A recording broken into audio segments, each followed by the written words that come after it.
Okay, so 3.3b, we have two more rules to cover today. So we're going to do product and quotient. Hey, how long is this lesson? I don't know. Product and quotient rules. It shouldn't be too long. Okay, so if you have two functions that are being multiplied together, okay, so we'll first start off with the product rule. And you have two functions multiplied together. A lot of people will think that it's just the derivative of one times the derivative of the other, and that's not right. Okay, it doesn't work that way. So for example, if f of x is equal to function a times function b. Okay, these are not constants, they're functions. Then to find f prime of x, it's going to be, there's a couple ways to write this. I like to do it this way. You take function a and you multiply it times the derivative of b plus function b times the derivative of a. And that's it. You have to memorize that. You have to know the product rule so that anytime you get something where you have to take the derivative of products, you're going to use this rule. So let me go ahead and show you an example, and I'll show you that it actually works by doing one example. So number one, we're going to find dy dx or f prime of x, whatever you want to call it.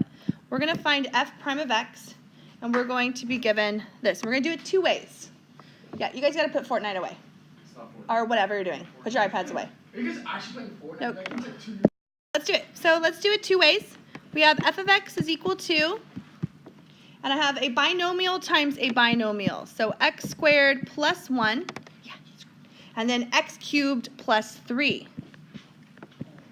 Okay, so I'm going to show you two ways to do this problem. We need to find the derivative of this. One way is we're actually going to FOIL this out, multiply it, and then we'll take the derivative of it. Okay? So let's do that. So let's go ahead and simplify this function here.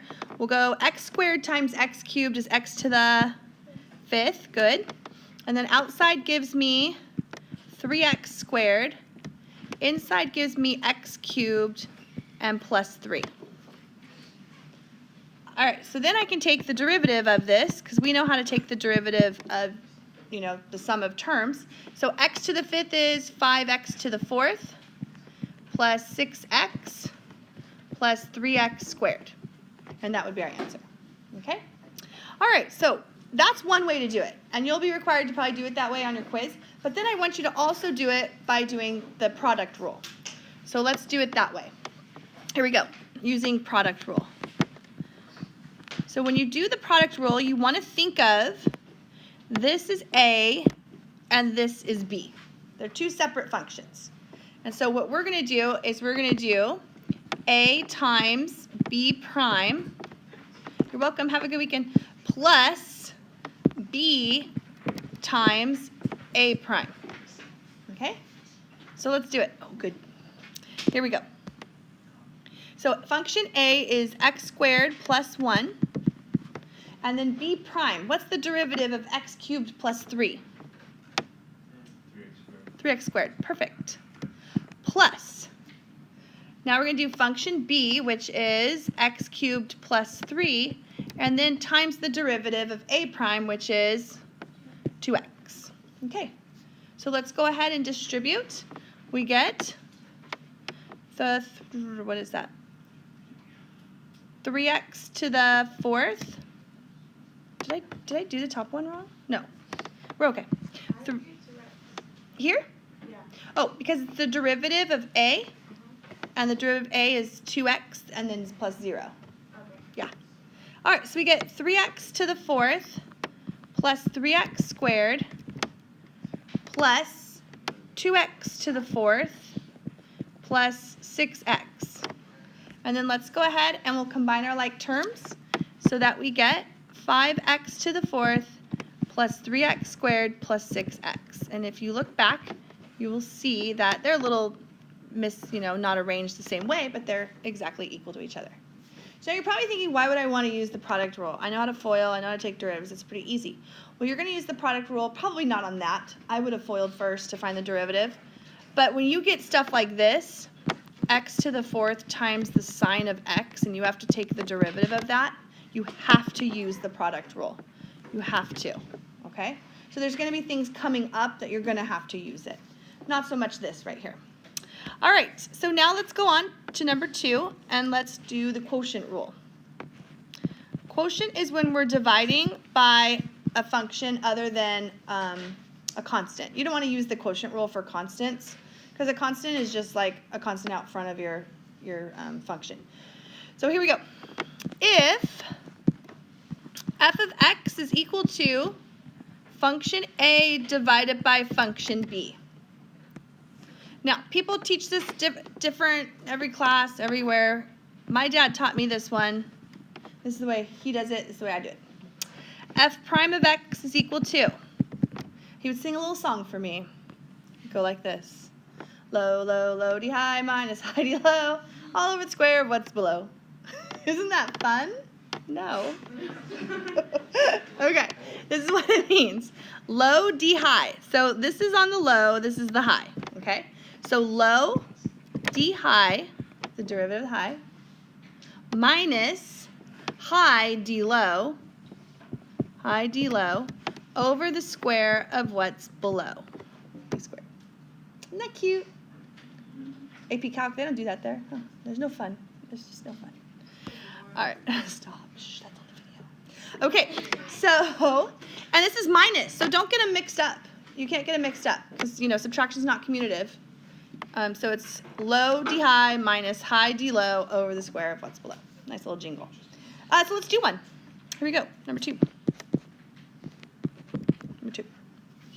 Suppose that we have g of x is equal to x squared minus 1 over x squared plus 3. And we need to find the derivative of this thing. So we spent a lot of time graphing them last year. We spent time finding limits as we go to infinity, stuff like that. But now we're going to find the derivative. So let's find the derivative of this. This is a quotient, okay? It's a function divided by another function. So we're going to do low d high. So you take the low, x squared plus 3, times the derivative of the numerator. What's the derivative of x squared minus 1? 2x, good. Minus, so low d high minus high d low. So the top, which is x squared minus 1, times the derivative of the bottom, which is 2x, over the square of what's below. Just take x squared plus 3 and then square it. And you do not have to FOIL that out, okay? But we do need to fix the numerator, so here we go. The rest of it's just algebra. We did the calculus part. The calculus part is very short, like I said. The algebra is the one that's going to get you sometimes.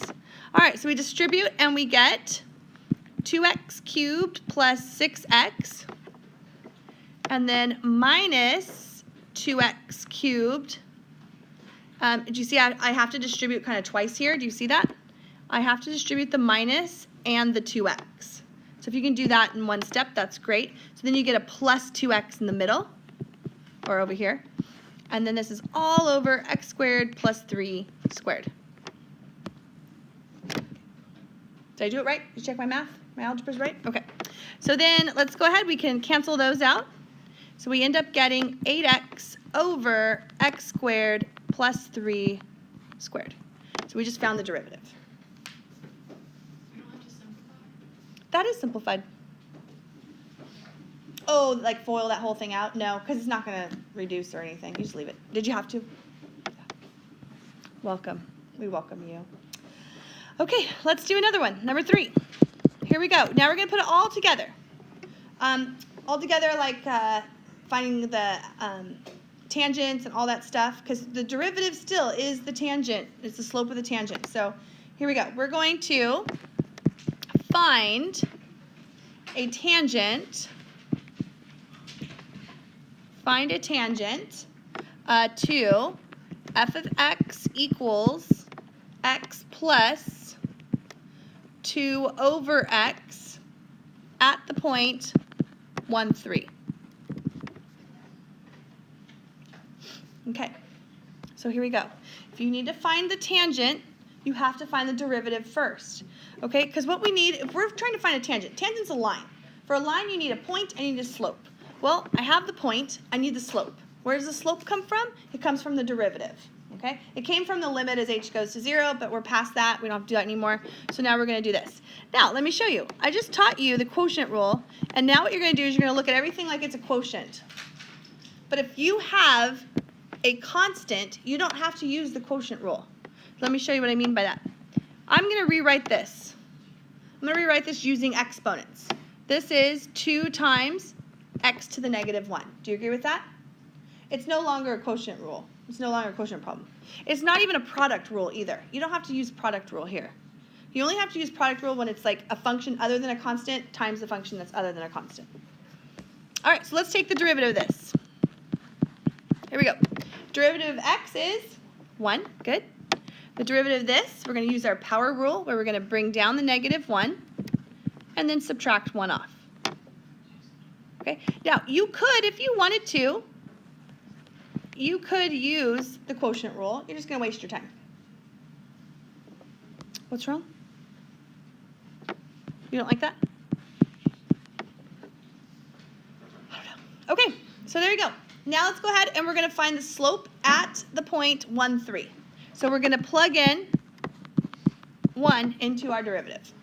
So we'll go 1 minus 2 over 1 squared, which is 1 minus 2, which is negative 1. Okay, we're all set. We're all set. So let's go ahead and we will write this in point slope form. Okay, so my point is way up here. Don't lose it. It's 1, 3. And my slope is negative 1. So I'm going to go y minus 3 equals negative 1, x minus 1. You are more than welcome to leave it in point slope form. I know that you know how to distribute. We don't have to keep doing that every time.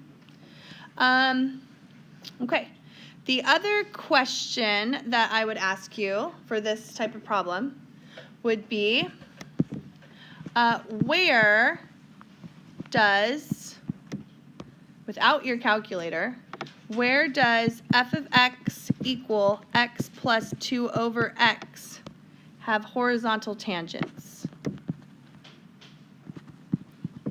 if any? Horizontal tangents. So we just graph. No, without your graph. Without your graph. So then when we set it to 0? Yes, exactly. What are we going to set equal to 0? We're going to take the derivative, which we already have, and we're going to set that equal to 0. Because a horizontal tangent has a slope of 0. Slope of 0. That's not 0 factorial. Do you know what 0 factorial is? It's 1. Okay, so here we go. What was the derivative again? It's up there. 1 minus 2 over x squared. Set that equal to 0 and solve. Do you know how to solve that? Yeah. I would probably add the 2 over 2 over x squared to the other side. And then I would cross multiply. So you get x squared equals 2. So x equals plus or minus rad 2. Okay. Now the thing is, I might ask you for the points, right? Where, like, if you just said x equals, okay, I might ask you for the points where it has a horizontal tangent. You would then need to take those two values and plug them back into your original equation. Not into the derivative, but back into the original, because we want the y's. So you think of this as the function is y, and the derivative is y prime. And all of my points need to be xy, not xy prime, xy. So I go back and I plug in rad 2. Ew, that's going to be gross, huh? You could just leave it in its radical form. I would do this.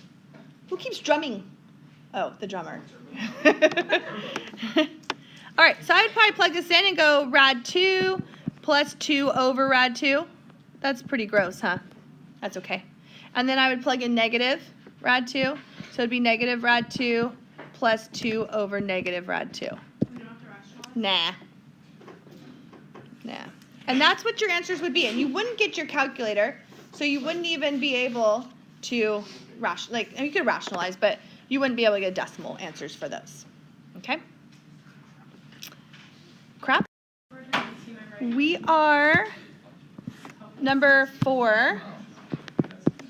Here we go. Last one.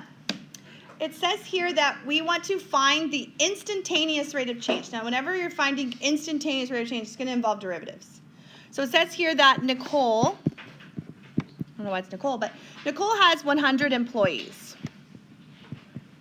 Okay, she owns her own business. Anybody's goal out there? Yeah. She's not a very good boss. The average salary is $10 per employee. I wrote average. Average. Salary or wages here? It says salary in the book. Average salary is $10. I'm not sure what country we're in. Salaries are annual. Maybe they get paid per day. Is $10 per employee. It just says $10 per employee. I don't know. Now, she's business is booming. This is problem already. She is expanding her business. Okay. Minimum wage? And she's going to add 5 employees each year. 5 employees each year. Okay. And you know what? They're doing a really good job. So they're going to get a raise of $1.50 per year. They're going to get a raise of $1.50 per year. So we want to know what the current rate of change of her total payroll. What is the current rate of change? We make about that much, yeah. Rate of change. We eat top ramen a lot. All right. Of her total payroll. Okay, here we go. I'm going to show you how to set this up. Now, you do not need calculus to solve this problem, okay? And probably a lot of people wouldn't. But calculus makes this problem so much easier to solve. So let me show you real quick. Let's say that E of X is the number of employees that Nicole has. Okay? She's got 100, but E of X is changing. Okay? And then P of X is going to be her pay per employee. Pay per employee. How much she pays each person. Okay? So then that would mean that her total payroll, I'm going to call it T of X, is equal to the number of employees times how much she pays them, right? That makes sense. So E of X times P of X. Now, I want to find her change in payroll. The instantaneous change in payroll. Do you know what that is? It's going to be the derivative of T. That's not going to work. Good luck, though. I know. I'm just gonna hope. Okay. All right. So here we go. Now, pretending like you don't know what's going on here, but you do know that you have E of X and P of X, and you know how to take the derivative of this. This is going to be product rule. Okay. E of X is a function of employees. P of X is a function of pay. So we're going to do A times B prime plus B times A prime. Okay. So A, which is E of X, times B prime, which is P prime of X, plus P of X times E prime of X. Okay, now let's go ahead and we're going to put each thing in here. And I'll tell you what everything means, okay? E of X is equal to the number of employees. So right now, E of X is what? 100. 100 employees. P prime of X stands for the change in pay. P prime of X. Any prime, that's always change. The change in pay. So what's the change in pay going to be? $1.50. Plus, P of X is the current pay that they get right now, which is a measly $10. And the change in E is the change in the number of employees that she has, which is 5. Okay? And so, you get your calculator out. Beep, boop, beep, boop. This is going to be a change of $200 per year. This is like an It is. We just did this in econ. You did? You can do calculus. There's calculus. There's business calculus, and they do a lot of econ problems in there. That's cool. You can use calculus with econ. Yeah. I did it without using calculus, and the change in like year 1 to year 2, it ended up being like you find the average of those and you get $200 a year. So it's so much easier with calculus though.